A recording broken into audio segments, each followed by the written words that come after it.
E2E. E2E, what's up, guys? There you go. Hey, welcome back to Equipped to Endure. I am Rusty. I'm here with Mike from Monica. Outdoor Element. Yeah. And here's the thing, guys. Typically in this space, in this outdoor bushcraft community, oh, by the way, we're at Outdoor Retailer 2024 here in Salt Lake. Typically in this community, I don't see a lot of innovation. And we passed by Mike's booth here and kind of did the, one of those numbers and came back.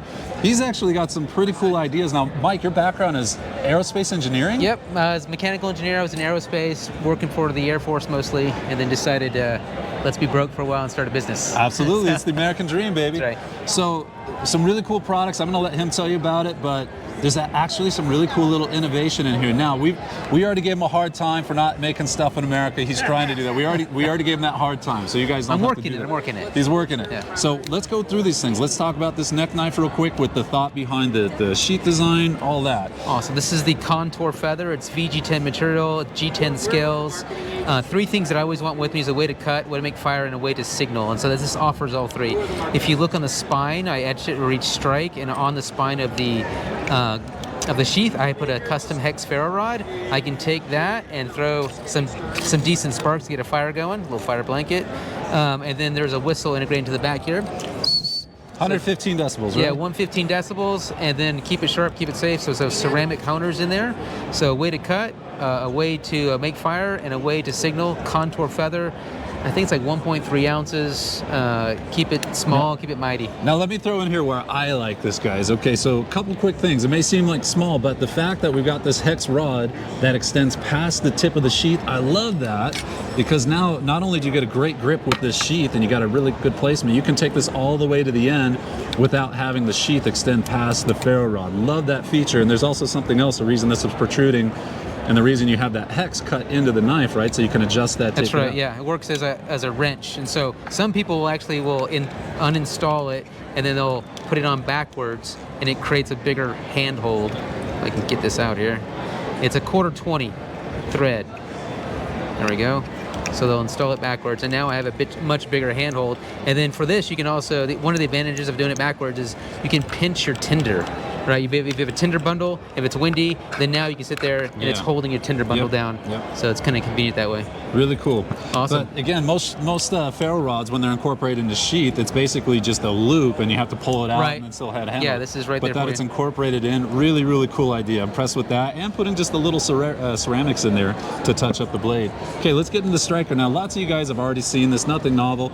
I've talked about these Sparker wheels before, but what I was surprised actually using this is you actually get a good purchase with that carabiner. You can hold that thing, because when it's just one thin little bar, that's pretty tricky to deal with. But yeah, go into that. Yeah, totally. So 1 ounce stainless steel, rated for 100 pounds. I actually tend to hold it like this because I feel like I can aim it. I mostly use it with my camp stove, so I get the gas going, throw the spark up.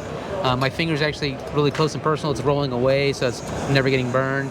If you need to start a campfire, Vaseline and cotton balls work great. This is just wax infused cotton. So I tell people the spark comes out between the hump and the wheel, so aim it right between it, throw a spark on it. That was a bad demo. But this will get your fire going if you got your fire lay ready for you. We all have performance issues sometimes, man. It's all good. All right, so back into this. This one I geeked out about a little bit too. So this just looks like a normal key, and it is a normal key. It is. You can cut it like a normal key, but right here's embedded a little piece of tungsten carbide, and that's your scraper for a ferro rod, right? So go ahead and show that. Yeah, so I embedded a ferrocerium rod down the spine of your carabiner, so now I can really throw some sparks in and get your fire going. There's also a hidden bottle opener in the gate here. Pretend it's a bottle, open it up like that, and you put your split rings through there, and this is a cuttable key, so most of America has a key like so. You can get that cut. I snuck into an Ace Hardware and had these cut for me, so I have a house key that looks just like this. But it's brass, nickel plated. So I love this. I love that that's a clever way to incorporate a piece of, useful kit in your EDC. So like in my keys, I always carry one of those split key lighters, right? So I always have a lighter. But if I even took my other key, and then I could have that as well, that's just another source. Really, really cool idea. So Mike, I know you got other stuff. Why don't you tell our viewers what you want them to know about you?